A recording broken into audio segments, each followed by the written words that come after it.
ويحرم عليهم الخبائث. وقال الله تبارك وتعالى في مقام آخر: وما آتاكم الرسول فخذوه وما نهاكم عنه فانتهوا. صدق الله العظيم وبلغنا رسوله النبي الكريم الأمين. إن الله وملائكته يصلون على النبي يا أيها الذين آمنوا صلوا عليه وسلموا تسلیما. تمام احباب محبت اور ذوق کے ساتھ درود پاک پڑھیے. الصلاۃ والسلام علیک یا سیدی یا رسول اللہ وعلی آلک واصحابک یا حبیب اللہ. الصلاۃ والسلام علیک یا سیدی یا رحمۃ للعالمین وعلی آلک واصحابک یا خاتم النبیین.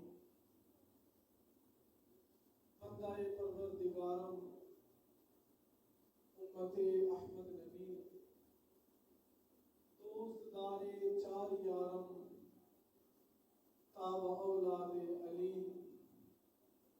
مذہب حنفیہ دارم ملت حضرت خلیل خاک پائے غوث اعظم زیر سایہ ہر ولی صدیق عکس حسن کمال محمد است فاروق ذل جاہ و جلال محمد است عثمان ضیاء شمع جمال محمد است حیدر بہار باغ خصال محمد است. اول حمد خدا بتائیں قادر مطلق اوہا میاں صاحب. اول حمد خدا بتائیں قادر مطلق اوہا جس داؤد نبی دے ہاتھ وچ موم کیتا سی لوہا.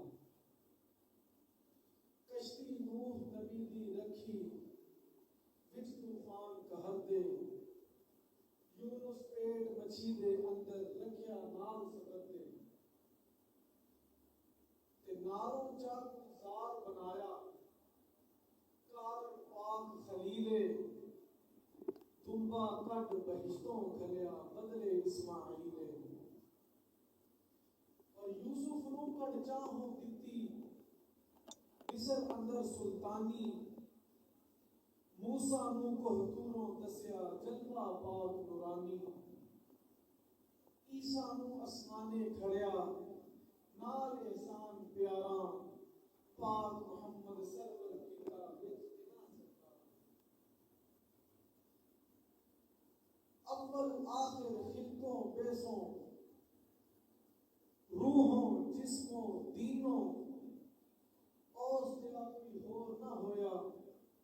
اول آخر مینوں آدم اتے سوا انہاں دے ہیٹ نشان اسے دے اگلے پچھلے آپ سناون حمد تے شان اسے دے. پھر درود سلام پکارا آل اصحاب تماما تابع دار انہاں دے جیڑے اندر قولاں کاماں. پھر خصوصاً چوہاں یاراں چارے روشن تارے تارے مہر نبی دے چارے ایک تو ایک پیارے. مسند الفردوس اندر دہلوی نے آندا سرور عالم شاہ نبیاں دا اے ہا فرماندا میں ہاں شہر علم دا یارو ابو بکر بنیاداں عمر دیوار تے چھت عثمان در حیدر شاداں. صلی اللہ علیہ وسلم یا سلطان عرب دے خاک جناب تیری دی چمت سے سلطان طلب دے. اللہ جل وعلا کی حمد و ثنا اور حضور نبی کریم رؤوف الرحیم امام الانبیاء سید الرسل سرور سربراں حامی بے کساں دانائے سبل مولائے کل احمد مجتبیٰ جناب محمد مصطفیٰ صلی اللہ اللہ علیہ وسلم کی بارگاہ اقدس و اکبر میں ہدیہ درود و سلام پیش کرنے کے بعد نہایت ہی عزت و تکریم کے لائق سامعین محترم، السلام علیکم ورحمۃ اللہ وبرکاتہ۔ اللہ کے خاص فضل و اس کی توفیق سے ایک مرتبہ پھر ہم جامعہ مسجد نور جادہ میں ماہانہ درس قرآن و سنت میں اکٹھے ہوئے ہیں، اور یہ پروگرام، یہ ماہانہ درس آج اس حوالے سے اہمیت کا بھی حامل ہے کہ یہ مبارک اور بابرکت مہینہ ربیع النور شریف حضور نبی کریم صلی اللہ تعالی علیہ وسلم کی تشریف آوری کا مہینہ ہے۔ اس مہینے میں اللہ تعالیٰ نے جو اس کائنات کا خالق و مالک ہے، اس نے انسانوں پر سب سے بڑا یہ کرم اور فضل کیا کہ اللہ تعالیٰ نے اس مہینے میں اپنے محبوب کو ہمیں عطا کیا۔ یہ اس کائنات کا سب سے بڑا فضل ہے اور سب سے بڑی نعمت ہے جو اللہ نے اپنے محبوب کے صدقے میں، محبوب کے صورت میں ہمیں عطا فرمائی۔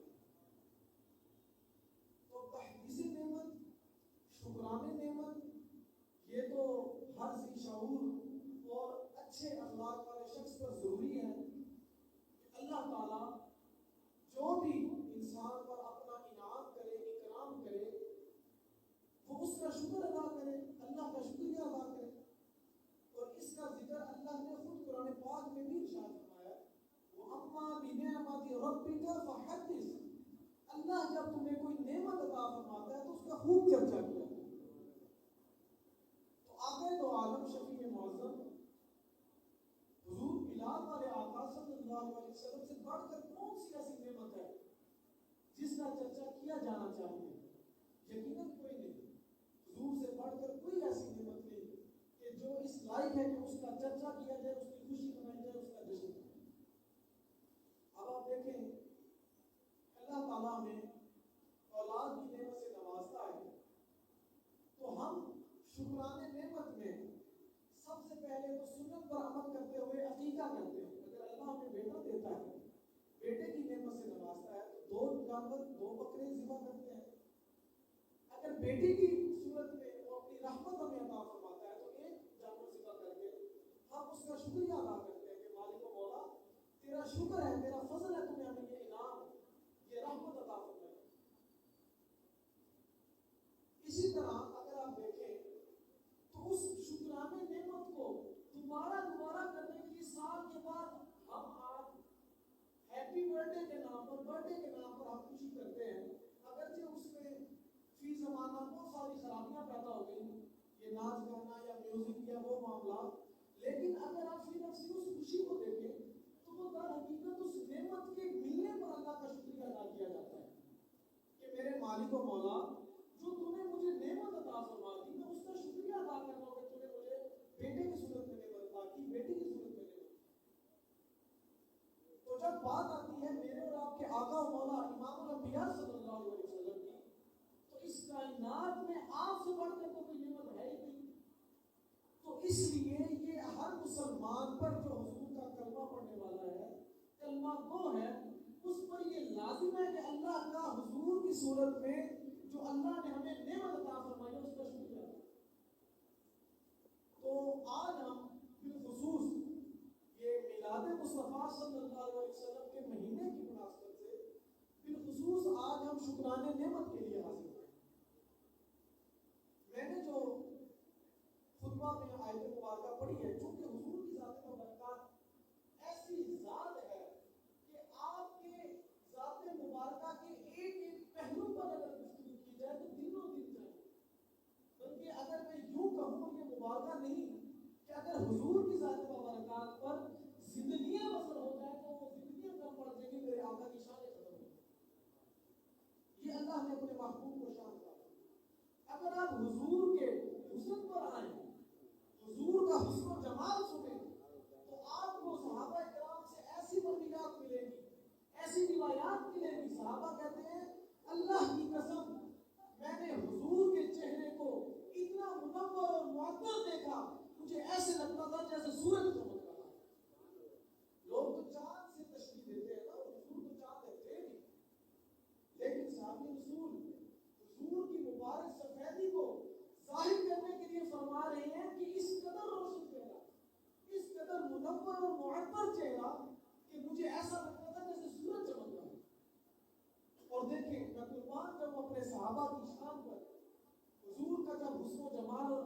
بیان کر رہے ہیں. جب بھی صحابہ کہتے ہیں تو آپ فرماتے ہیں کہ حضور جب بھی مسجد نبوی میں یا کہیں بھی بیان کرتے ہوئے ایسے ہاتھ بلند فرماتے یا دعا کے لیے ہاتھ اٹھاتے تو یہ سنت تھی کہ حضور اتنے ہاتھ بلند فرماتے تھے کہ آپ کی مبارک بغلیں نظر آتی تھی. تو صحابہ نے جب بھی ذکر کیا تو صحابہ کہتے ہیں اس طرح حضور ہاتھ بلند فرماتے تھے کہ حضور کی بغلوں کی سفیدی نظر آتی تھی. عام انسان ہے اس کی بغلوں کی سفیدی کبھی نہیں نظر آئی بلکہ بدبو اور گند محسوس ہوتا ہے, کالا رنگ نظر آتا ہے. لیکن جس صحابی نے بھی حضور کی بغلوں کی بات کی ہے تو وہ کہتے ہیں کہ قربان جاؤ حضور کی بغلوں میں سے سفیدی نظر آتی ہے. اگر آپ کے پسینہ مبارک کی بات کریں بتانا مشکل ہمیں بھی پسینہ آتا ہے, ہمارے بھی یہ سارے معاملات ہیں, لیکن کسی کا کم کسی کا زیادہ, ہر انسان کے پسینے میں ایک بدبو ہے, ایک ناپسندیدہ مہک ہے جسے نہ وہ انسان خود پسند کرتا ہے نہ اس کے ساتھی پسند کرتا ہے. مربتاً کوئی شخص کسی کو یہ نہ کہے کہ تم سے سمجھ آ رہی ہے, یہ اخلاقی بات ہے, لیکن آپ یہ خود محسوس کرتے ہیں کہ میری طرف سے مجھ میں سے دوسروں کو بھی مہک آ رہی ہے بری اور مجھے خود بھی آ رہی ہے. یہ فطری چیز ہے, اس میں کسی کا کوئی قصور نہیں. لیکن میں قربان ہوں اپنے آقا مولا امام الانبیاء صلی اللہ علیہ وسلم کی ذات پر.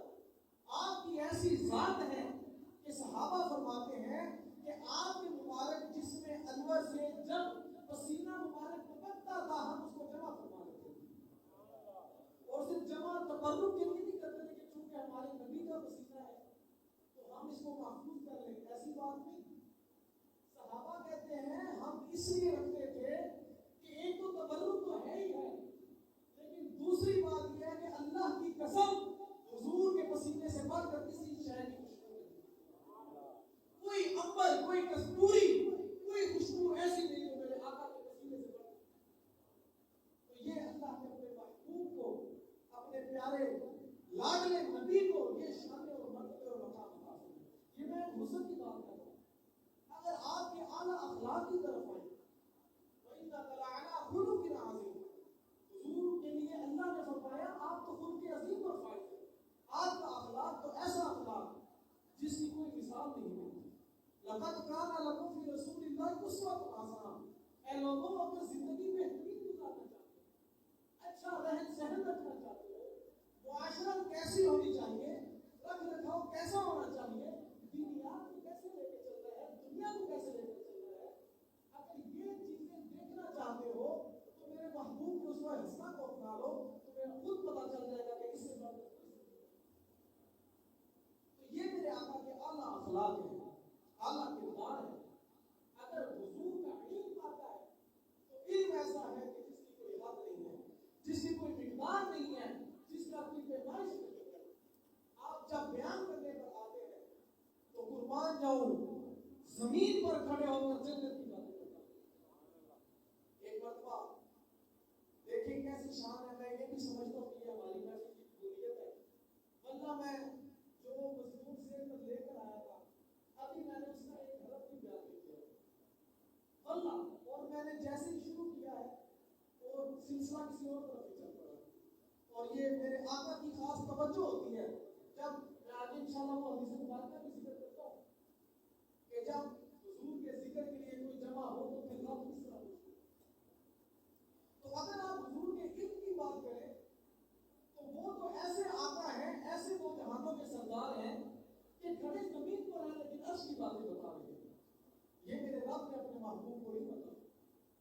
ایک ایک پہلو حضور کی ذات کا, حضور کے علم کا, حضور کے اخلاق کا ایسا ہے کہ جس پر آپ گھنٹوں گھنٹوں زندگیاں بھی اگر لگا دیں تو وہ پہلو ختم نہیں ہو سکتا. ایسی اللہ تعالیٰ نے اپنے پیارے محبوب کو ذات عطا فرمائی. سامعین محترم, میں تمہیداً یہ حدیث مبارکہ آپ کے ذوق کو بڑھانے کے لیے ذکر کر کے پھر اپنے موضوع کی طرف بھی آتا تھا. عیسائی شریف میں یہ حدیث مبارکہ موجود ہے اور مسلم شریف میں بھی یہ حدیث مبارکہ ہے. میرے آقا مولا امام الانبیاء صلی اللہ علیہ وسلم مسجد نبوی میں تشریف لاتے ہیں. دیکھتے ہیں کہ صحابہ اکرام جمع ہیں تو تو میرے آقا پوچھتے ہیں اے میرے صحابہ تم نے یہ جو جلسہ لگایا ہوا ہے یہ جو مجمع ہے یہ تم اکٹھے بیٹھے ہوئے کس لیے بیٹھے ہو؟ اب اس سے یہ پتا چلتا ہے کہ یقیناً نماز کا وقت نہیں تھا، اسی لیے حضور پوچھ رہے ہیں کیوں اکٹھے بیٹھے ہو؟ اگر نماز کا وقت ہوتا تو حضور کو بھی پتا ہوتا کہ نماز پڑھنے کے لیے آئے۔ دوسری بات، اس بات سے یہ بھی پتا چلتا ہے، حضور کے اس سوال مبارک سے یہ بھی پتا چلتا ہے کہ صحابہ کرام حضور کی اجازت سے نہیں بیٹھے ہوئے تھے، وہ اپنی مرضی سے بیٹھے ہوئے، اسی لیے تو حضور نے پوچھا کہ کیوں بیٹھے ہو، جلسہ کیوں کر رہے ہو؟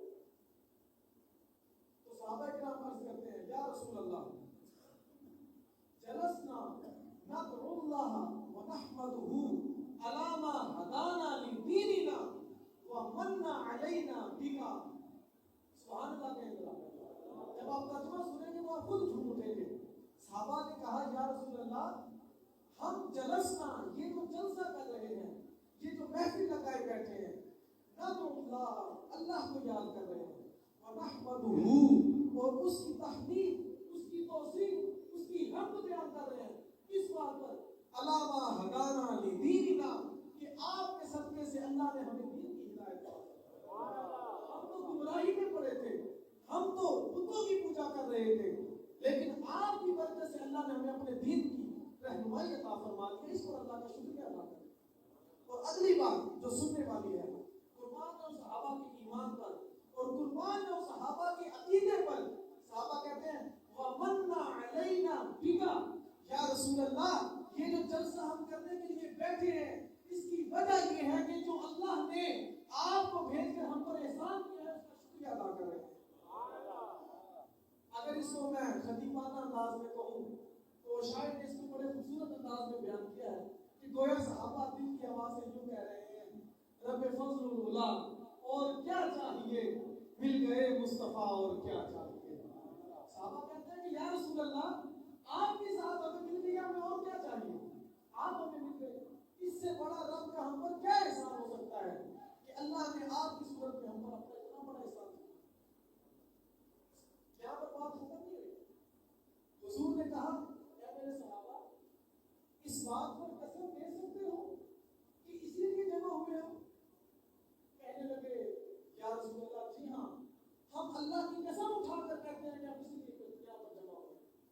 اب یہ قسم اس بات کے لیے نہیں تھی کہ حضور کو کوئی شک تھا کہ صحابہ غلط بیان کر رہے ہیں، ایسی بات نہیں۔ اور اگر آپ ذخیرہ حدیث کو دیکھیں، جتنا بھی کتب احادیث میں روایات موجود ہیں، کہیں بھی اس روایت کے علاوہ آپ کو یہ بات نہیں ملتی کہ حضور کو صحابہ نے اگر کوئی بات بتائی تو اس پر حضور نے قسم کھا کر دسو تجھے یہ چیز ہے، ایسا کبھی نہیں ہوا۔ اس دفعہ حضور نے کہا قسم کھاتے ہو اس بات پر کہ اسی لیے بیٹھے ہو؟ تو صحابہ نے کہا یا رسول اللہ ہم اللہ کی قسم کھاتے ہیں کہ ہم اللہ کا شکریہ ادا کر رہے ہیں کہ اللہ نے آپ کو ہمارے پاس بھیجا، اسی لیے ہی ہم بیٹھے ہیں۔ تو میں قربان اور حضور پر آپ نے فرمایا اے میرے صحابہ یہ میں شک کی وجہ سے تم سے قسم نہیں لے رہا، بلکہ اس لیے قسم لے رہا ہوں کہ میں اپنے حجرے میں موجود ہوں اور جبریل امین آ گئے ہیں۔ جبریل امین آ کر کہتے ہیں یا رسول اللہ یہ جو آپ کے غلام آپ کے آنے پر خوشی منا رہے ہیں، اللہ تعالیٰ ان کی ادا کو دیکھ کر فرشتوں پر فخر فرما رہا ہے۔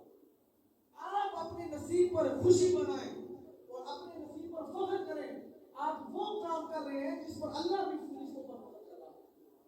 اللہ فرما رہا ہے فرشتوں سے، جبریل امین آ کر بتا رہے ہیں یا رسول اللہ فرما رہا ہے فرشتوں سے کہ یہ وہی انسان ہے جس کے بارے میں تم کہتے تھے کہ یہ خون بہائے گا، جس کے بارے میں کہتے تھے یہ قتل و غارت کرے گا، یہ دیکھو آج میرے محبوب کا تذکرہ کرے گا۔ تو یہ ہے وہ اللہ کا احسان جو محبوب کی صورت میں اللہ نے ہم پر فرمایا، اور اچھی اولاد ہونے کے ناطے کیونکہ حضور ہمارے باپ بھی ہیں، تو اچھی اولاد وہی ہے جو اپنے بڑوں کا اپنے باپ کا تذکرہ کرتی ہے اور ان کا اچھا نام لیتی ہے۔ اب میں نے جو خطبہ میں آیت مبارکہ پڑھی ہے اس میں اللہ تبارک و تعالیٰ سورہ اعراف کی آیت مبارکہ ہے، اللہ تعالیٰ قرآن پاک میں ارشاد فرماتا ہے وَيُحَرِّمُ عَلَيْهِمُ الْخَبَائِثَ، اے لوگوں، اللہ تعالیٰ فرما رہے ہیں کہ یہ جو میرے محبوب ہیں نبی، یہ پاک چیزوں کو تمہارے لیے حلال کرتے ہیں اور ناپاک چیزوں کو تمہارے لیے حرام کرتے ہیں۔ یہ میں نے، اللہ فرما رہا ہے کہ میں نے اپنے محبوب کو یہ اختیار دے دیا ہے کہ جس کو حلال کہتے وہ حلال ہوگی، جس کو حرام کہتے وہ حرام ہوگا۔ میں نے اپنے محبوب کو یہ اختیار دیا، اور اس کی وضاحت حضور نے خود اپنی مبارک فرمان سے کی ہے۔ بخاری شریف کی روایت، حضور فرماتے ہیں انی قد اوتیت مفاتیح خزائن الارض، بے شک مجھے تمام جہانوں کے خزانوں کی چابیاں عطا کر دی گئی۔ اسی طرح میرے آقا نے فرمایا انما انا قاسم واللہ یعطی، یہ تمام جہانوں کے جو خزانے ہیں ان کا مالک تو رب ہے، لیکن تقسیم کرنے والا ہے۔ اللہ نے مجھے تقسیم کرنے والا بنایا ہے، قاسم بنایا ہے۔ اسی لیے میرے امام نے کہا نا اعلیٰ حضرت نے، انا اعطیناک الکوثر، ساری کثرت باتیں یہ ہیں، انا اعطیناک الکوثر، بے شک ہم نے آپ کو خیر کثیر عطا کی۔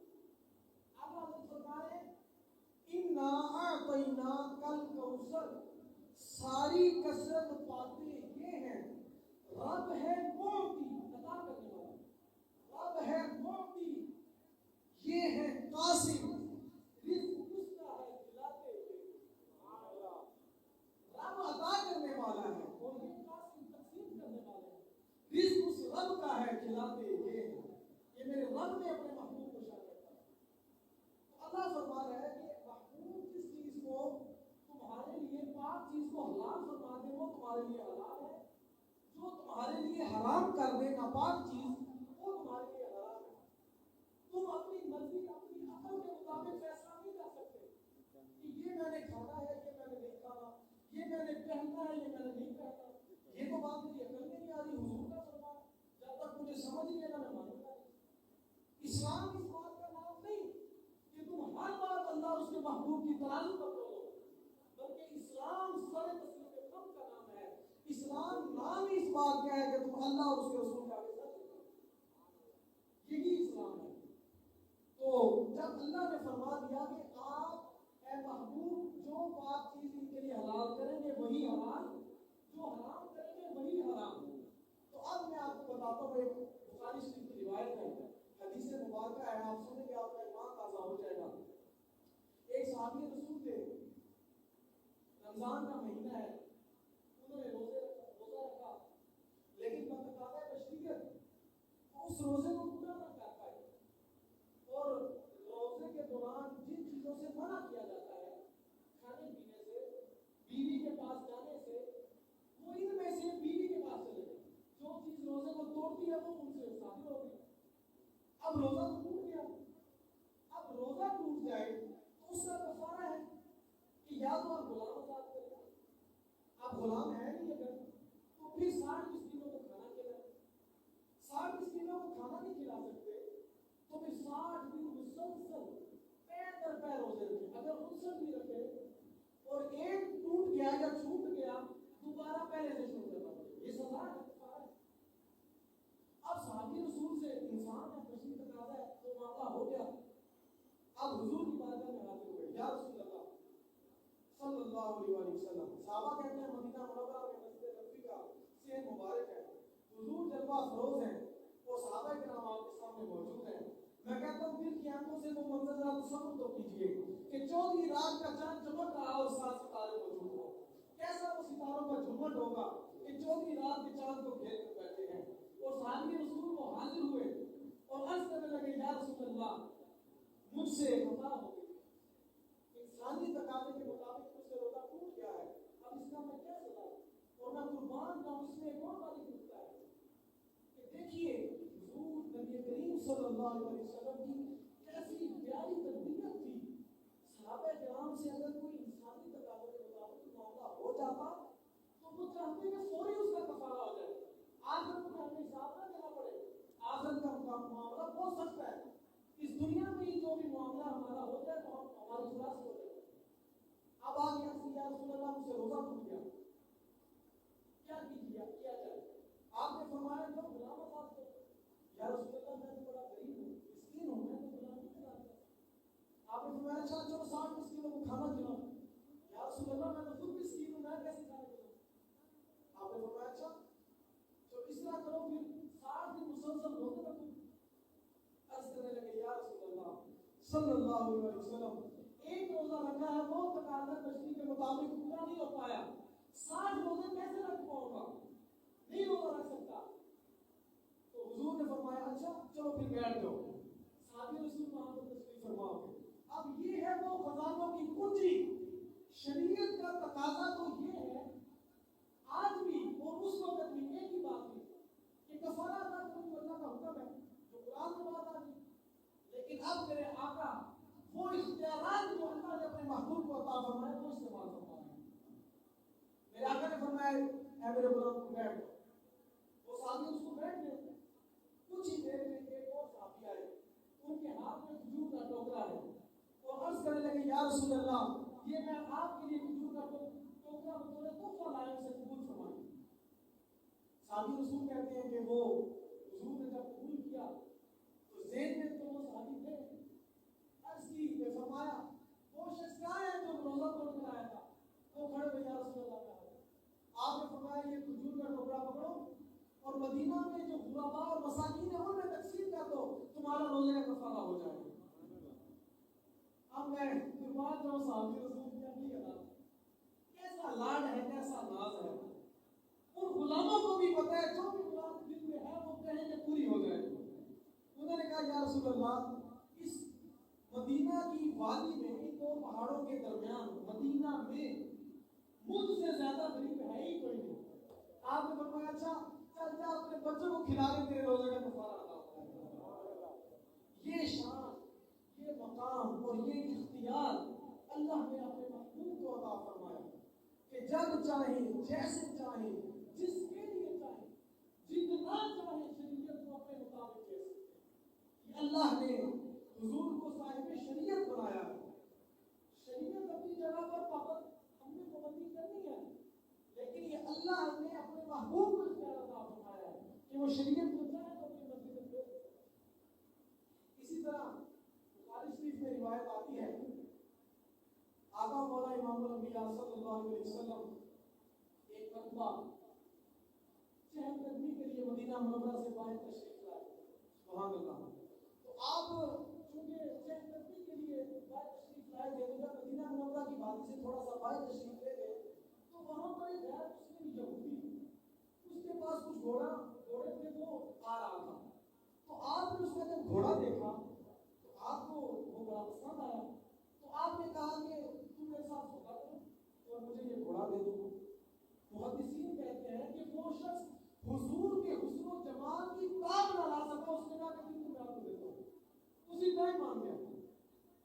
جب وہ مان گیا, رضامند ہو گیا کہ میں آپ کو یہ بیچتا ہوں کتنے پیسوں میں, تو چونکہ حضور نبی کریم صلی اللہ علیہ وسلم آپ کو باقاعدہ طور پر خریدو فروخت کے لیے نہیں کہتے, آپ کو چاہے کرنے کے لیے تشریف فرما دیں. تو وہ اچانک وہ سلسلہ ہو گیا خریداری کا. تو آپ نے فرمایا کہ اگر تم مجھے مہلت دو تو میں گھر سے جو تمہارے پیسے بنتے ہیں وہ میں بھجوا دیتا ہوں اور تم یہ گھوڑا میرے حوالے کر دو. اس کو یہ ہوا کہ بعد میں اس کو خیال آیا کہ یہ گھوڑا تو میں نے بڑا سستا دے دیا, یہ اتنے کی چیز تو تھی نہیں, مجھے تو انہوں نے قابو کر لیا. تو وہ کہنے لگا نہیں نہیں نہیں, میں نے تو آپ کو گھوڑا بیچا ہی نہیں, آپ کس طرح کہتے ہیں میں نے آپ کو گھوڑا بیچا. حضور نے کہا کہ بھائی غلط کہنے کو نہ کرو, ابھی آپ نے میرے ساتھ اتنے پیسوں میں اتنے دام میں بات کی, ابھی آپ کہہ رہے ہیں کہ میں نے آپ کو گھوڑا نہیں بیچا. وہ کہتا نہیں اے محمد صلی اللہ علیہ وسلم اگر آپ نے یہ گھوڑا مجھ سے خریدا تو دوا بیچا. آپ حضور اور وہ یہودی اس کے علاوہ تیسرا بندے کوئی. اسی دوران صحابی رسول تشریف لاتے ہیں, ان کا نام ہے حضرت خزیمہ انصاری رضی اللہ عنہ. آپ آئے تو بات کر رہی تھی, عرض کی یا رسول اللہ صلی اللہ علیہ وسلم تو لوگ کیا ہوگا, کیا معاملہ ہے؟ تو آپ نے فرمایا خزیمہ میں نے ابھی سے گھوڑا خریدا ہے, ابھی یہ انکاری ہو گیا کہتا میں نے آپ کو بیچا ہی نہیں, اور یہ کہہ رہا ہے کہ گواہ پیش کرو, اگر گواہ پیش کرو گے تو مانوں گا کہ آپ نے خریدا ہے, ورنہ میں نہیں دوں گا. تو حضرت خزیمہ نے 1 منٹ کا تمرکز نہیں کیا اور 1 منٹ کا بھی سہارا نہیں دیا. آپ نے فوری کہا اللہ کی قسم حضور نے یہ گھوڑا خریدا. حضور اور وہ یہودی کو کہنے لگا کیسے تم کہہ سکتے ہو کہ حضور نے یہ مجھ سے گھوڑا خریدا ہے؟ آپ نے فرمایا ایسا ایمان افروز جملہ آپ نے ارشاد فرمایا. آپ نے فرمایا یا رسول اللہ آپ کے کہے پر تو ہم نے اس رب کو بھی مان لیا جسے ہم نے دیکھا نہیں. آپ کے کہے پر تو ہم نے اس جنت کو اس جہنم کو ان فرشتوں کو بھی مان لیا جنہیں دیکھا نہیں ہے. یہ گھوڑا تو مجھے نظر آ رہا ہے تو میں کیسے آپ کی تصدیق نہ کروں؟ میں اللہ کی قسم کھاتا ہوں کہ یہ واقعی آپ نے گھوڑا خریدا. میرے محبوب نبی کو اپنے غلام کی یہ ادا اتنی پسند آئی. میرے آقا نے فرمایا خزیمہ آج کے بعد تیری اکیلے کی گواہی 2 گواہوں کے برابر ہو. ایسے دیکھیں نا یہ قانون شریعت ہے. آج بھی قیامت تک کے لیے رہے گا کہ اگر آپ نکاح کرتے ہیں تو 2 مسلمان آپ کے بالغ مردوں کا ہونا ضروری ہے. نہیں تو 1 مرد اور 2 خواتین کا ہونا ضروری ہے کیونکہ 2 خواتین ایک مرد کے کریں گا تو 2 مرد ہوں گے تو گواہی پوری ہوگی. لیکن اس ادا سے حضور کا دل اتنا خوش ہوا آپ نے شریعت کو پھیر دیا خزیمہ کے لیے. آپ نے فرمایا خزیمہ تیری اکیلے کی گواہی 2 کے قائم مقام ہے. تو جہاں کوئی اکیلا کھڑا ہوگا تو 2 کے مقابلے میں ہوگا. اس طرح پھر حضرت خزیمہ جب بھی کہیں کوئی معاملہ ہوگا اکیلے گواہی دیتے تو آپ کی گواہی کر دیتے. تو یہ شان یہ مقام اللہ نے اپنے محبوب کو عطا فرمایا کہ جب چاہیں جیسے چاہیں وہ شریعت کو اپنی رضا اپنی مرضی کے مطابق پھیر دیں. سامعین محترم آج ضرورت اس امر کی ہے. آج فتنوں کا دور ہے اور یہ آج ہمارا مزاج بن چکا ہے سوشل میڈیا کی وجہ سے. آج ہم سمجھتے ہیں کہ ہم نے بڑی ترقی کر لی. ہم تو سمجھدار ہو گئے. ہر چیز کا ہم انالیسس کرتے ہیں خود دیکھتے ہیں. میرے پیارے ساتھیوں میرے پیارے بھائیوں میرے پیارے بزرگوں میں آپ سے آخر میں بطور پیغام ایک عرض کرنا چاہتا ہوں کہ ہم اہل سنت و جماعت ہیں. امت کا قدیم اور کثیر طبقہ امت کا قدیم اور کثیر طبقہ ہم فرقہ نہیں ہے اور ہمارے معمولات بھی کوئی 20-30-50 سالوں سے نہیں ہے. ہمارے معمولات حضور نبی کریم صلی اللہ علیہ وسلم کے زمانے سے. اس لیے آپ یہ آج کل بھی یہ سوشل میڈیا کے مفتیوں اور مولویوں سے پرہیز کیا کریں اور اپنے عقیدے کے مستند علماء کے پاس جایا کریں بیٹھا کریں اور اپنے عقائد کے متعلق سوالات کیا کریں پوچھا کریں. آج دیکھیں وہ لوگ کہتے ہیں جی کہ تم تو اپنے آپ کو بریلوی کہلاتے ہو اور بریلوی تو احمد رضا خان فاضل بریلوی کی وجہ سے اور وہ 1911 میں تھے 1900 کی بات ہے تو تمہیں تو بمشکل 125-30 سال ہوئے. تم کیسے کہتے ہو کہ ہم تو حضور کے زمانے سے ہیں؟ ہم یہ کہتے ہیں کہ اعلیٰ حضرت نے ان عقائد کا تحفظ کیا ہے جو حضور صلی اللہ علیہ وسلم سے چلے آ رہے ہیں. انہوں نے کوئی نیا عقیدہ نہیں دیا. اگر اعلیٰ حضرت کے ماننے والے ہم ان سے محبت کرنے والے انہیں اپنا امام کہنے والے ان کے کہنے پر یا ان کی وجہ سے ان کی تعلیمات کے مطابق میلاد مصطفیٰ بناتے ہیں مزارات پر جاتے ہیں تو میں آپ سے پوچھتا ہوں کہ آپ ہی پوچھیں جو آپ سے سوال کرتا ہے کیا اعلیٰ حضرت سے پہلے بھی میلاد بنایا جاتا تھا نہیں بنایا جاتا؟ آپ یمن میں دیکھیں آج تو سوشل میڈیا کا دور ہے. دنیا میں سب سے بڑا جو اجتماع محفل میلاد کا ہوتا ہے وہ یمن میں اعلیٰ حضرت یمن میں زندگی میں ایک دفعہ بھی نہیں دیکھتے. تو اس کا مطلب ہے کہ یہ یمن میں شام میں لبنان میں پورا عرب دیکھ لیں فلسطین دیکھ لیں ہر لوگوں کے ٹوٹے ہوئے وہاں پر بھی حضور کی تاریخ ہو رہی ہے. تو یہ جو معمول ہے اہل سنت کا یہ حضور کے زمانے سے چلا. میں کہتا ہوں یہ جو مثالاتوں کا انکار کرنے والے کہ اعلیٰ حضرت نے مثالات کا ثبوت دیا ہے تو میں کہتا ہوں کہ اعلیٰ حضرت سے جو پہلے بزرگ ہیں ان کے مثالات کوئی نہیں. ہمارا اللہ کے فضل سے جو بھی عقیدہ ہے جو بھی عمل ہے وہ اللہ کے فضل سے حضور نبی کریم صلی اللہ علیہ وسلم کرتے ہیں. اس لیے یہ اللہ کا فضل اور کرم ہے کہ الحمدللہ ہماری جامع مسجد میں ماہانہ درس قرآن و سنت کا مقصد اور اہتمام بھی یہی ہے. ماہانہ درس قرآن کا مقصد یہی ہے کہ آپ احباب یہاں پر تشریف لائیں. آپ کے ذہن میں عقائد کے متعلق جو سوالات ہیں مسائل کے متعلق جو سوالات ہیں آپ پوچھیں. انشاءاللہ جو بھی اپنے علم کے مطابق ہم جواب عرض کر سکیں گے فوری طور پر عرض کریں گے. جس بات کا علم نہیں ہوگا اکڑے گے نہیں کہ میں نہ دسیا تو میں غلط ہو جاتا، وہ دیکھ کے بتا دیں گے. لیکن آپ اپنے علماء کے ساتھ مستند ہیں، صرف سنے لگانے والے لوگ نہیں، مستند علماء مفتیان کرام کے ساتھ اپنے آپ کو وابستہ کریں تاکہ آپ کا علم، آپ کا عمل، آپ کا عقیدہ جو ہے وہ درست ہو. اللہ تعالیٰ اپنے پیارے محبوب امام الانبیاء صلی اللہ علیہ وسلم کی غلامی کرنے کی، آپ کی دنیا میں تشریف آوری پر خوشیاں منانے کی ہمیں توفیق عطا فرمائے، اور آپ کی عطا کردہ شریعت پر رہ کر خوشیاں منانے کی توفیق عطا فرمائے. وآخر دعوانا ان الحمد للہ رب العالمین. آپ احباب کا کوئی سوال ہو